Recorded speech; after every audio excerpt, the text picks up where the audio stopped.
Hey guys, what's up, Cardfight here, and today I'm here with another deck profile. This is a Great Nature deck profile, and this is going to be the Bigbelly build, the updated Bigbelly Success build. So without further ado, let's get right into the deck profile. So for the starting Vanguard, we're running the rare starting Vanguard from the technical booster, and his effect is Success. So basically, he has two skills, and it's GB1. At the end of turn, if this person is Success, you can retire this unit to countercharge 1. And then the second skill is rest this unit, and then you can choose from your rear guards, and they get plus 2000 power. So you can use this to adjust your numbers, as well as countercharge if you need it. So it's quite nice. He doesn't go into soul, which might be annoying sometimes, but it's fine. You just know how you just need to learn how to manage your soul in this deck, and it's not too difficult. So next we're running 4 of the new Bigbelly Shred Break. So it's Teacher's Cane of Affection, Bigbelly. And what he does is Success 25k. And then he has 2 skills. So one is Generous Break 2. All your units that are successful get plus 4000 power. And if you don't have any rear guards, all of the cards in your hand gets a new skill, and that's from your hand. While you're paying for the cost of stride, this card gets plus 1 grade. So your grade 2s become grade 3s, and your grade 1s become grade 2s. So that's kind of nice. And then the second skill is Counterblast 1. During your turn, when a unit tries to hunt this card, you may pay the cost. If you do, choose up to 1 card with the success ability from your hand and call it to a rear guard circle. And then you can choose one of your rear guards, and you may have that card gain 4k. And then until the end of turn, and then if you do that, that unit is retired, and then you can draw a card. Or you draw the card, and then you retire the unit. So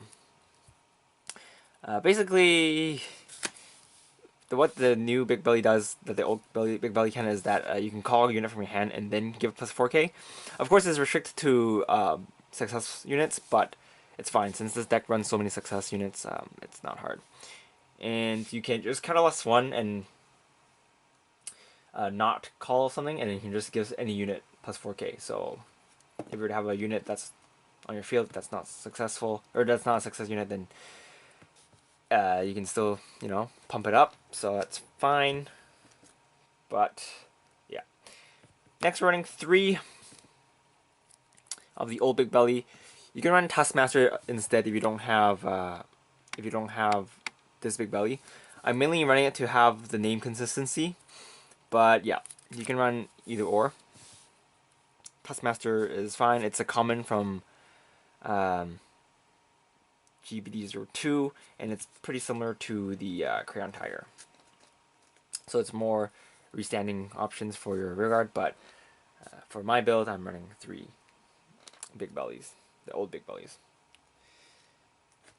Next, we are running 4 Lesser Rider. This is a new another double rare from the character booster, and his skill is Success, 20k. If this unit is successful, all your units with the success ability get plus 2k and resist. And the second ability is once per turn, so last one. This unit becomes successful until the end of turn, and then at the end of turn, retire this unit. So basically, you can force this card to be successful, so that you can give your other success units plus 2k, even if you didn't hit the 20k threshold. So his Soul Blast option is nice, but you don't really need to do it all the time. And yeah, so if you need to have your 11k attacker, like for example you don't have boosters, then you can just Soul Blast to have your 9ks hit 11k. It's quite nice, and a lot of times you're going to use this to get retired for your other card effects. So good target for your new Bigbelly, as well as Crayon Tiger and whatnot. So yeah, Lesson Rider is definitely a very good new addition to the success cards. Next, running 4 Crayon Tiger. So this is one of your main cards in this deck that helps you win. He withstands a rear guard and gives it plus 4k, and then you pop that unit, and then you get to draw a card at the end of turn for when it yeah, you get to draw a card you get to draw a card at the end of turn after you retire the unit. It doesn't have to get retired, but if it does, even if it doesn't retire, you can still draw. So it's pretty nice. Again, you're gonna probably combo it with Lesser Rider, but we also have another tech card I'm running. Actually, I don't know if it's a tech card or not, but I like this card. So we're running 2 Tapering Beavers. This card's a promo, so I don't think everybody has access to this card. But if you can get a hold of some of these, then he's amazing with your Sage Belly plays. So this skill is success 20k. When this unit becomes successful, you may Soul Blast 1. If you do, increase this power by this unit's power until the end of turn, and then at the end of turn, retire this unit. So basically, if you combo this with Sage Belly, you can have this card gain huge amounts of numbers, or huge amounts of power, and yeah, so he's just really scary. Yeah, if you have like 5 cards in your G zone face up, then this card gets plus 20k, and then you trigger success so that you can Soul Blast, and then he becomes a 50k Vanguard. So, or not 50k Vanguard, a 50k attacker. And yeah, you're gonna either force out a Perfect Guard or a G Guard and some other cards. And if you combo with Crayon Tiger, your opponent's gonna need to dump cards twice.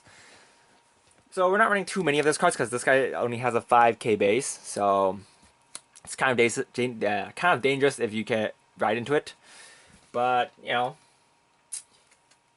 risk and reward, right? If you don't ride into this and you just call it to attack, you got it. So running 2 because running more is very risky, and he's mainly here for your Sage Belly plays.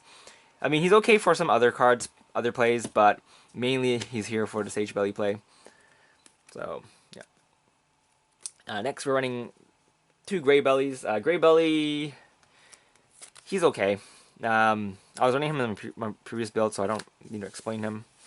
But it basically gives 2 units plus 4k, and then retire them, and then you get a draw 1 for them. But he has to be success when he attacks. So sometimes that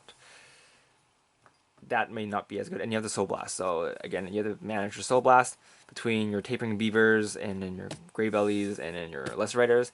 Lesser Riders, again, the Soul Blasting is pretty optional. You don't really need to use it all the time. And your Tapering Beavers, most of the time you're just going to use it once, maybe twice if you're lucky enough to get another one for your other Big Belly play or Sage Belly play. But we can find this with Traveling Momongas, which is very good. So Traveling Momonga is the new support for the is in the character booster.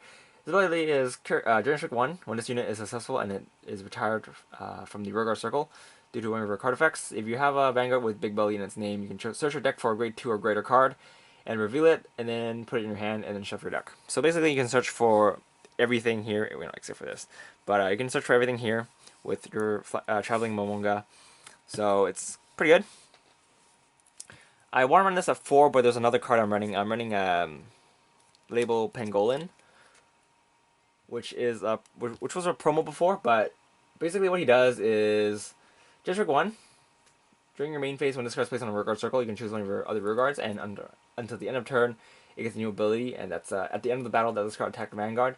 If this unit's power is 20k or more, then you can soul charge 1 and then choose a card in your damage zone and turn it face up. So he helps you with your counter charging because this deck does actually use a lot of counter blast, and it also makes your soul a little bit easier to manage. So he's nice. Before I was running 4 Traveling Momongas and 2 Pangolins, but I think a 3-3 ratio is a little easier to manage. You're not always going to use your Traveling Momonga's ability since you do have to retire this. So sometimes you might not want to do that. So next we're running 4 of the Tri-Fodder because we are running only 7 grade 3s in order to make space for the extra grade 2s since we're running 12 grade 2s. You can cut out another grade 1 for another grade 3, but I think the grade 1s are better because you want them to boost. So I'd rather have more grade 1s than more grade 3s. And Pro Guard, running 4 of the Pro Guard Gs to make counter charging easier. But You can run the new one if you want. New one's also pretty good. Triggers, we're running 12 grit.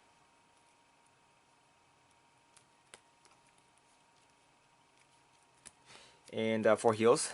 So if you want to run the donkey for draws, I personally don't like it, but I can see why some people want to do it. It's easy soul charging, so it makes it a little easier to manage.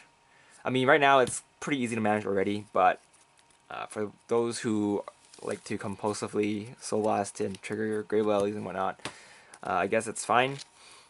But I don't really like the draws because since you already draw a lot in this deck, I'd rather draw into 10k shields than 5k shields. So, yeah. And that's it for the main deck. Let's get right into the G-Zone. So for the G-Zone, we're running one of the new Owl. So what the Owl does is, well, for every round of regards, he has a 4k. And then the second skill is Gesture 3, count last one, so last one. When this card is placed on the G-Zone from your Vanguard circle, you may pay the cost. If you do, at the end of turn, all your regards, you can choose all your regards and retire them. For each unit chosen by this card's effect, you can draw a card and counter charge 1, soul charge 1. This card's a pretty, I don't know, he's there's a lot of reasons why I don't like this card. This card is GB3, and a lot of times when you need to use this effect, a lot of times your deck's very thin already. So if you draw, for example, if you kill 3 of your units and you draw 3 cards and you soul charge 3, you already lost 6 cards from your deck, and it makes things very dangerous. But it's fine because we can combo it with the new rare so that you can compress your deck and whatnot. So this is the other Stride from this set, and his ability is success 25k. When this unit becomes successful, choose up to 4 of your cards from your drop zone and put them on the bottom of your deck in any order. If you put 4 cards, choose one of your regards and it cancels 4k. And at the end of turn, you can draw a card and retire that unit. So these two actually work quite well together, but a lot of times you don't need to use them because you'll have other cards to win with. So overall, I don't really like the strides from the not from the character booster, but they do have their uses. Sometimes they're pretty niche, so I'm going to be running one of each since there's other stuff I want to run instead.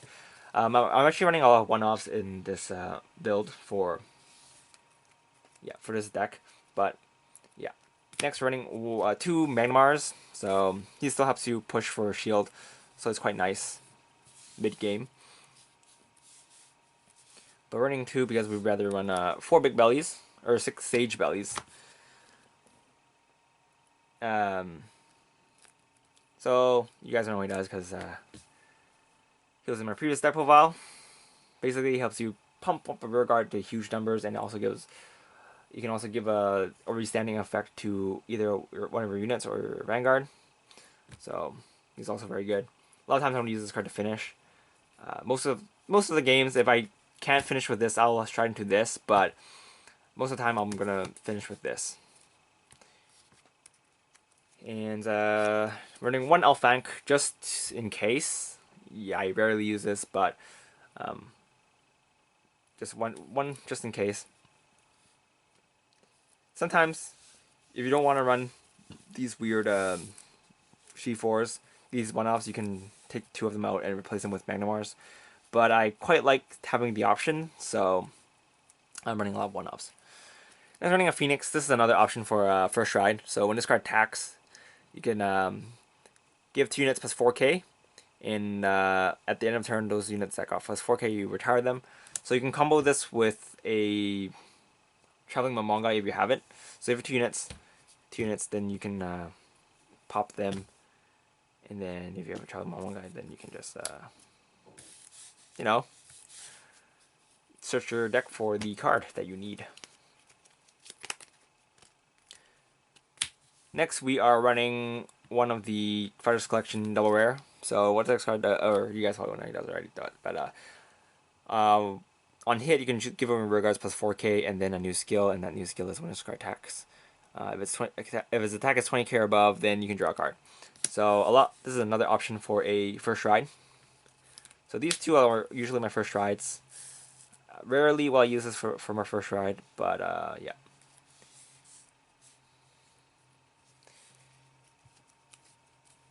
And sometimes when you're playing against control decks, you might use this as your first ride, but yeah. All right, for the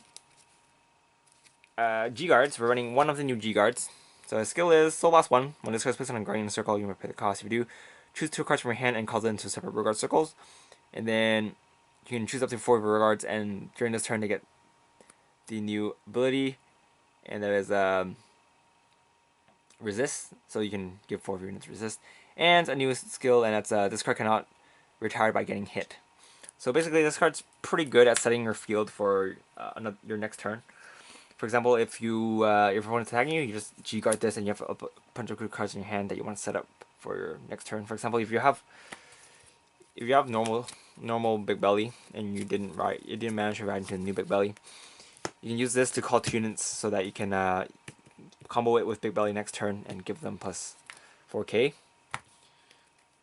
But we're only 1 because it doesn't actually give you any extra shield value. He helps sometimes if you need to intercept because your opponent maybe guard